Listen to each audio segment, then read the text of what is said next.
ஆண்டவராகிய இயேசு கிறிஸ்துவின் நாமத்தில் காலை வாழ்த்துக்கள். இன்றைய மன்னா, ஆதலால் இந்நாளில் இருக்கிறது போல நீங்கள் அவர் கட்டளைகளில் நடந்து அவர் கற்பனைகளை கைக்கொள்ள உங்கள் இருதயம் தம்முடைய தேவனாகிய கர்த்தரோடு உத்தமமாய் இருக்க கடவுது என்றான். 1 ராஜாக்கள் 8:61. இந்த காரியம் என்னன்னா, சாலமோன் ஜனங்களை பார்த்து சொல்கிறான். ஆலய பிரதிஷ்டைக்கு முன்னதாக ஜனங்களை பார்த்து சொல்கிறது. முதலாவது ஆண்டவரிடத்துல அந்த 8ஆம் அதிகாரம் முழுக்க பாருங்கள், நிறையா இடத்துல பல காரியங்களுக்காக ஜெபிக்கிறான், விண்ணப்பம் பண்ணுகிறவராக இருக்கிறான். அது எப்போ எங்கே முடியுதுன்னா 53ஆம் வசனத்தில் முடியுது. விண்ணப்பம் என்று அவர்களை உமக்கு சுதந்திரமாக பிரித்தெடுத்திரே என்று விண்ணப்பம் பண்ணினான். அதோடு அந்த அதிகாரத்தில் ஜெபம் முடியுது. அதற்கு பிறகு சாலமோன் கர்த்தரை நோக்கி இந்த ஜெபத்தையும் வேண்டுதலையும் எல்லாம் செய்து முடித்த பின்பு பாருங்கள், அந்த இடத்துல 54ஆம் வசனம், அவன் கர்த்தருடைய பலிபீடத்திற்கு முன்பாக தன் கைகளை வானத்துக்கு நேராக விரித்து முழங்காற்படியிட்டிருந்ததை விட்டு எழுந்து எல்லாம் முடிச்சுட்டு எழுகிறான். நின்று கொண்டு இஸ்ரவேல் சபையெல்லாம் ஆசீர்வச்சு உரத்த சத்தத்தோடே சொன்னது அப்படின்னு போட்டு 56ஆம் வசனத்துலேருந்து அவன் என்ன பண்ணுறான் அதை சொல்கிறான். 61ஆம் வசனம் வரைக்கும் சொல்கிறான். அதில் தான் 61ஆம் வசனம் இன்றைய தியான வசனம். உங்கள் இருதயம் நம்முடைய தேவனோடு தேவனாகிய கர்த்தரோடு உத்தமமாய் இருக்க கடவுது அப்படின்னு சொல்லி ஜனங்களுக்கு உத்தமமாய் நடப்பதை குறித்து, உத்தமமாய் இருப்பதை குறித்து அழுத்தம் திருத்தமாக சொல்லிவிட்டு பிறகு தான் என்ன பண்ணுறாங்க, பலிகளெல்லாம் செலுத்துகிறாங்க.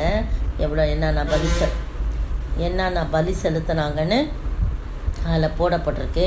எல்லாம் செலுத்திட்ட பிறகு கடைசியாக அந்த நாளில் அவங்க என்ன பண்ணுறாங்க, அந்த ஆலயத்தை பிரதிஷ்டை பண்ணினார்கள் அப்படின்னு சொல்லி இருக்கு பாருங்கள். அனைவரும் இஸ்ரவேல் புத்திரர் அனைவரும் ராஜாவும் கர்த்தருடைய ஆலயத்தை பிரதிஷ்டை பண்ணினார்கள். அதுக்கு பிறகு சர்வாங்க தகன பலி, அந்த பலி இந்த பலிலாம் எல்லாம் ஏறெடுக்கிறான். 63ஆம் வசனத்தில். 66ஆம் வசனத்தில் பாருங்கள், 8ஆம் நாளில் 14 நாள் வரைக்கும் கொண்டாடுறாங்க அருமையாக இந்த ஆலய பிரதிஷ்டை. இதை பலி செலுத்தி அவ்வளோ சந்தோஷமாக ஜனங்கள்லாம் கர்த்தருடைய சந்நிதியில் 7 நாளும், அதற்கு பிறகு வேறு 7 நாளும் ஆகஸ்ட் 14 நாள் வரைக்கும் அவங்க பண்டிகையை ஆசரிக்கிறாங்க. 8ஆம் நாளில் பாருங்கள், ஜனங்களுக்கு விடை கொடுத்து அனுப்புகிறான் இவன் சாலமோன் ராஜா. அவர்கள் ராஜாவை வாழ்த்தி கர்த்தர் தமது தாசனாகிய தாவீதுக்கும் தமது ஜனமாகிய இஸ்ரவேலுக்கும் செய்த எல்லா நன்மைக்காகவும் சந்தோஷப்பட்டு மன மகிழ்ச்சியோடு தங்கள் கூடாரங்களுக்கு போய்விட்டார்னு போட்டிருக்கு.